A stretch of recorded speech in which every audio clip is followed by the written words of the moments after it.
Hey guys, and welcome back to another episode of State of Survival with Sticky Fang Gaming, and it has been such a long time. I know I've kept you guys waiting. I think my last post was about the previous state versus state, and after that, we just had this other state versus state, our second one. And once that took place, I kind of went into a little bit of a funk. A lot of my friends in State 11, end up quitting the game or leaving for whatever reasons, and it gets a little bit difficult to keep finding reasons to play when you lose all your friends in the game. But I am back. I owe you guys because you have supported me for over a year now. I've been making these videos and helping people out. And we actually just hit the 1 year anniversary for the game. So I felt like it is my duty to give you guys the best content out there. And so I'm going to go ahead and make this video for you now. So today we are going to talk about the beta that I have been lucky enough to be a part of for the last couple of days. We are going to talk about some things that are coming out in the future, some things they just released with the 1 year anniversary celebration, and just some other interesting items that I find that maybe you should know about since it has been a little bit of time since I last posted. So without further ado, let's get started. So first, let's talk about 1 year.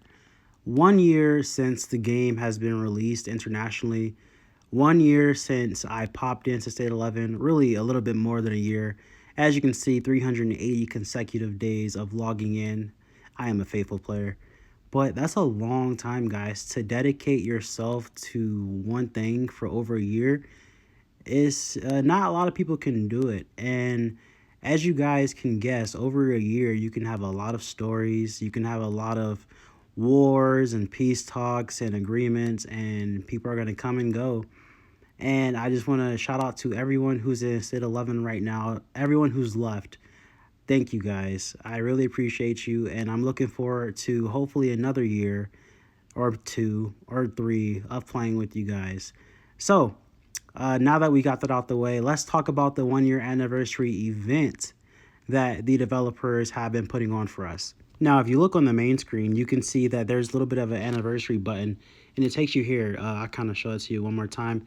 You see it says 1 year anniversary right there. You click on it, and it takes you to the Aftermath first anniversary.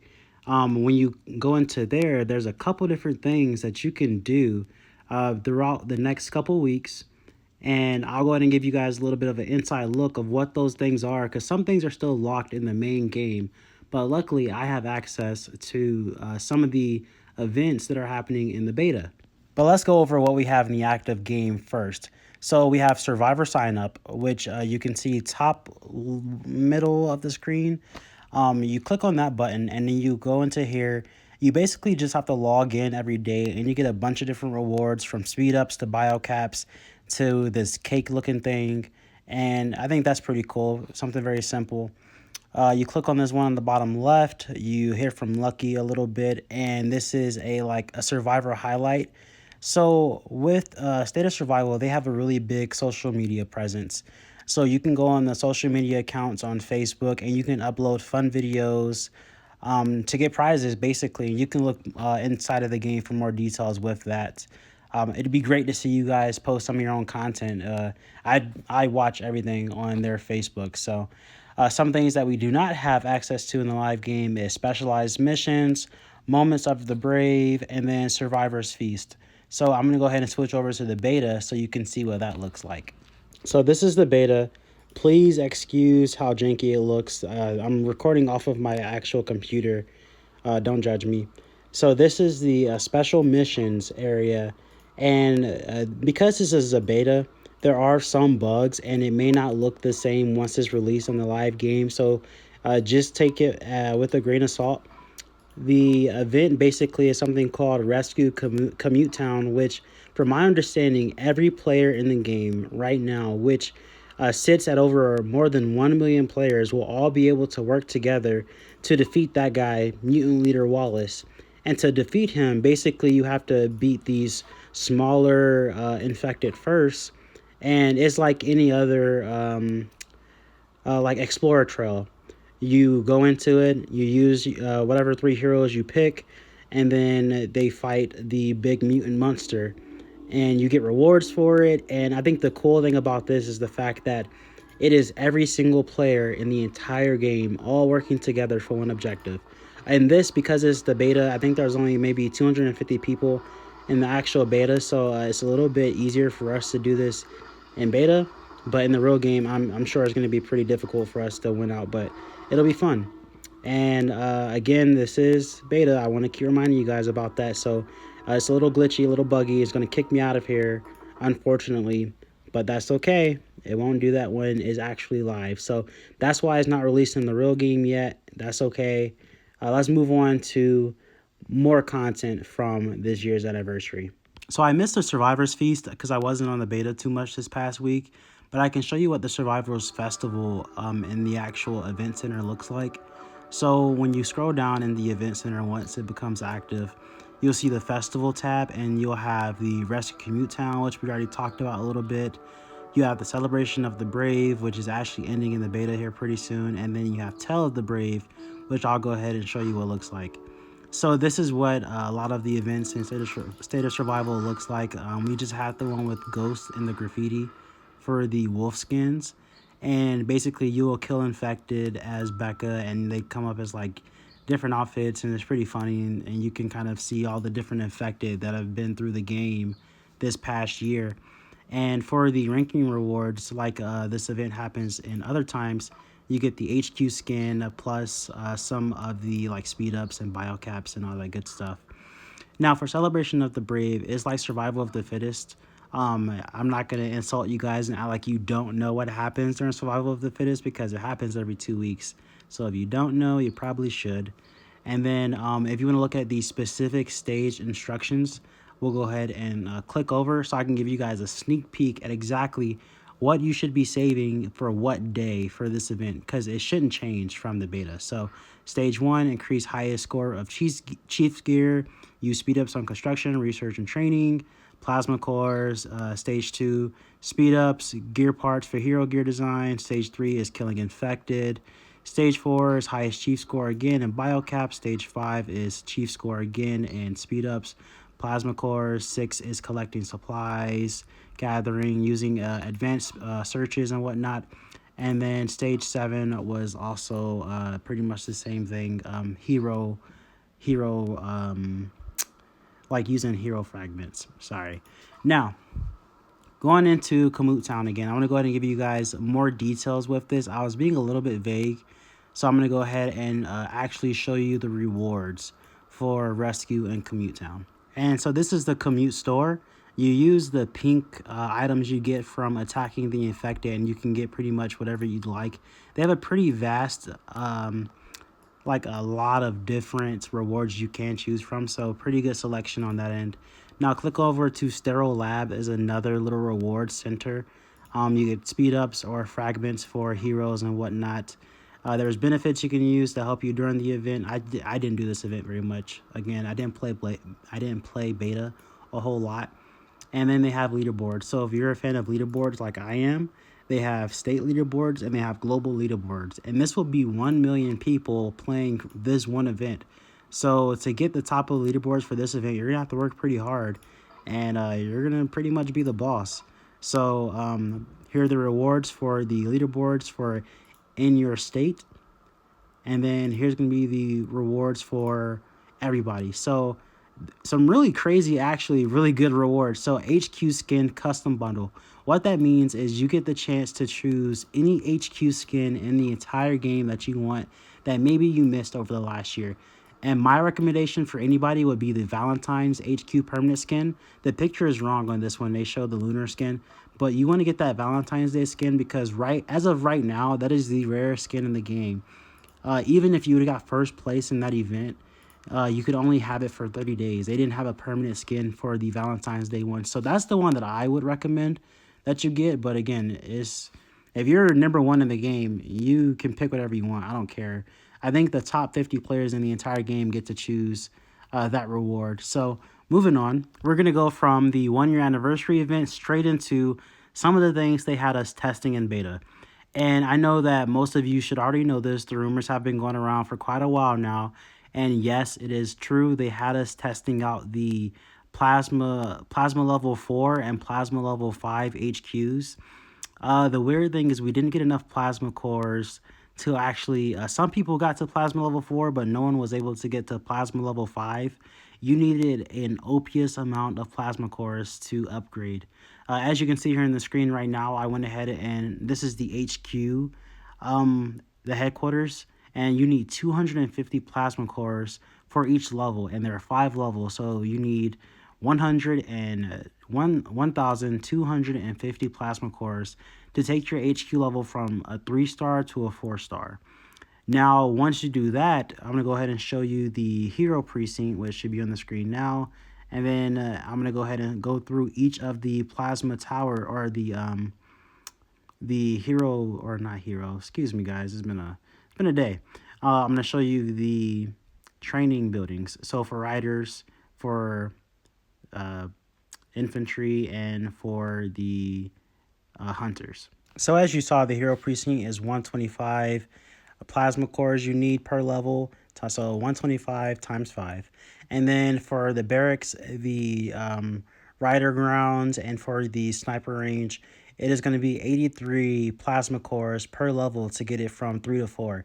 So again, nobody got it to level 4, so I'm not able to see what the requirements are for level 5. I do apologize, but I can only estimate that it's probably going to be 300 plasma cores or 350 plasma cores for the headquarters, probably 200 for the hero precinct, and they may boost it to maybe 100 for the different troop buildings. So that's something to look out for the future. I think the reason why they didn't give us plasma cores in the beta was because they were going to roll this out initially, but because we as the testers gave them feedback like, hey, people are just getting to that plasma level 3, to release level 4 and 5 right now may not be the best thing. So I think they may be following through with that, and they may hold back on this for a little bit. So please don't get too disgruntled in the comments. As far as I know, this shouldn't come for a while because we didn't get to properly test it. If they do push it out, hey, they can do what they want, guys. I'm just the messenger here. But I'll go ahead and show you guys some of the different things between plasmas level 3, 4, and 5, and what would be the benefits of boosting to plasma level 4 and 5 for troops specifically. So real quick, I'll recant something I just said. There were some people in the beta that have plasma level 4, but I don't have screenshots of it, so I can't show it to you. But anyway, going into executioners, as you can see on the screen here, I have plasma level 3 unlocked in beta right now. So these are the stats for it, and you can see the differences in the plasma level 4 and 5. They're not too significant, but they're significant enough to where it would be a game changer if you're going up against someone as a plasma level 3 fully maxed out, and you're a plasma level 3 fully maxed out, and you're facing someone who's a plasma level 5 maxed out. That very small change between the troop stats will be the difference between you winning and losing. Especially right now with state versus state, we have seen people who are both maxed out fighting against each other, and because one person had more plasma level 3 troops, they would win. So if someone has plasma level 4 and 5 level troops, they would win just based off of that baseline skill. So this is more important for the top guys, and less important for like the lower level like mid spenders or no spender kind of guys. It's good for when you're supporting people with your rallies, but straight on head-to-head combat, this is for the top tier kind of guys. Also, last thing with this, take note that once you get to tier level 5, you get the upgrade skill for whatever is type of troop it is. So there's like the plasma blaster and like the shields and the other thing. But yeah, it upgrades the skill too. So what State of Survival does, I know in most games they do like T11 troops and T12 troops. What this game seems to be doing is instead of introducing a whole nother tier of troops, they're just going ahead and giving them skills and then upgrading those skills. So you can kind of count this as maybe T11, maybe T12. So just keep that in mind when you are trying to determine whether or not when this does come out, if you're going to upgrade. Okay, so that's all with that. Now we're going to go ahead and move on to something else they had us testing in the beta, which is this brand new hero, Brook. Brook is a new legendary hero who is infantry and she specializes in rally and siege. So she's going to be another one of those really good attacker heroes. And here's the thing with Brook. She is like the love child of generation 3 and 4. So the generation with like Zoe, Miho, and Ash mixed with the generation of the ones we just got, Ernie, whatever these new guys named Zach and whatever. It's like they came and had a baby because not only does she have higher stats than Generation 4, but she has really good skills like higher stats than Generation 3, but also has really good skills like Generation 4, and they automatically upgrade like Generation 4.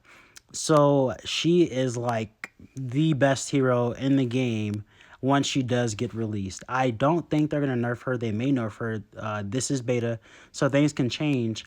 But her max stats right now is 391% for infantry attack and defense, 31% when you're attacking an enemy settlement, and then she has 21.15% for rally troop defense, and then for infantry health and infantry lethality, she has 51.27% and then 65.62%.